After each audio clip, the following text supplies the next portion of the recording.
हम कुछ भी समझते नहीं है। मेश्राम साहब के नेतृत्व में ये भारत के अंदर जब ईवीएम की परिवर्तन यात्रा निकली थी, तभी सभी लोग कहते थे, अरे मेश्राम साहब कि ईवीएम में कोई गड़बड़ी नहीं हो सकती।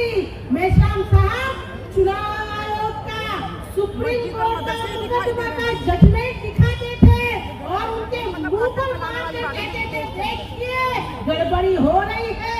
लेकिन हमारी भोली भाली जनता तभी चुप थी, क्योंकि उनको जागृति नहीं थी। मेश्राम साहब ने कन्याकुमारी से लेकर कश्मीर तक लोगों को जागरूक किया। उस जागृति का कारण आज लाखों लोगों की भीड़ यहाँ जमा होती है। मैं आप लोगों को सभी को कहना चाहती हूँ, जिस तरह से ज्योतिबा फूले कहते थे हमारे लोगों को कि मेरे भोले भाले लोग, मेरे शूद्र अति शूद्र लोग, जब तक भारत के अंदर अंग्रेज है आजादी ले लो, नहीं तो ये भट्ट लोग आपको आजाद होने देने वाले नहीं है। तो मैं अपने इस मंच से कहना चाहती हूँ कि मेरे भोले भाले नहीं, लेकिन मेरे जागरूक लोग, आज मैं आपको कहना चाहती हूँ, इस मंच से कहना चाहती हूँ कि जब तक मेश्राम साहब है हमें भी आजादी ले लेनी चाहिए। मोहन भागवत के साथ में मेरा बदला अभी बाकी है। जिस तरह से मोहन भागवत ने 6 अक्टूबर के दिन हमें घिसट कर वो लोग घर से बाहर लेके गए थे, तब मैंने एक प्रण लिया था कि मोहन भागवत मैं तेरे कमरे में घुस कर तेरे को बाहर लेकर आऊंगी। और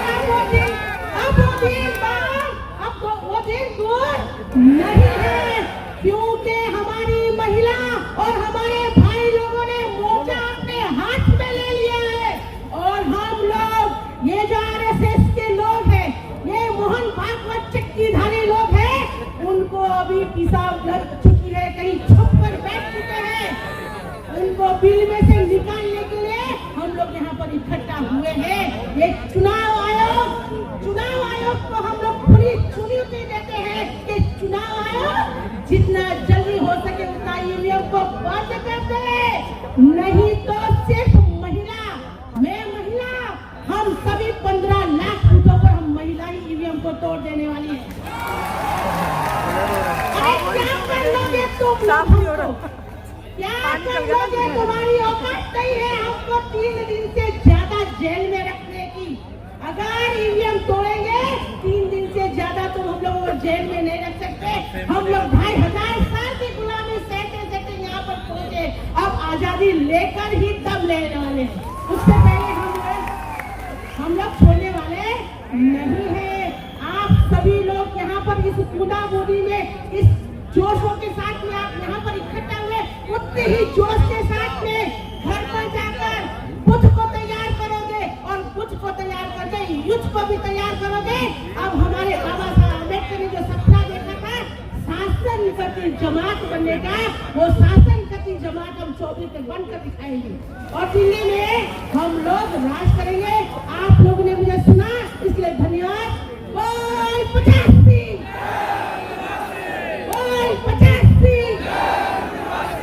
रोजी रोटी दे न सके जो सरकार निकम्मी है, शिक्षा रोजगार दे न सके जो सरकार निकम्मी है, जो सरकार निकम्मी है, वो सरकार हम बदल के रहेंगे। इन आरएसएस और बीजेपी की सरकार को हम रहने नहीं देंगे। आप लोग ये प्रयत्न करेंगे। आप लोगों ने मुझे सुना, इसलिए धन्यवाद। जय भीम, जय बोलेबाजी। बड़ी देश के कोने कोने से जनसैलाब, आप सभी लोगों को क्रांतिकारी अभिवादन। साथियों, मेश्राम साहब के नेतृत्व में लीग का अंतर सिर्फ सभा है और मनी प्रॉब्लम है। जनता ही हमारी मनी प्रॉब्लम दूर करेगी। हम आवाज देते हैं आप लोगों को, झंडा लहरा करके, फहरा करके एक भरोसा भी करो कि मेश्राम साहब राष्ट्रीय किसान मोर्चा का आपने निर्माण किया है।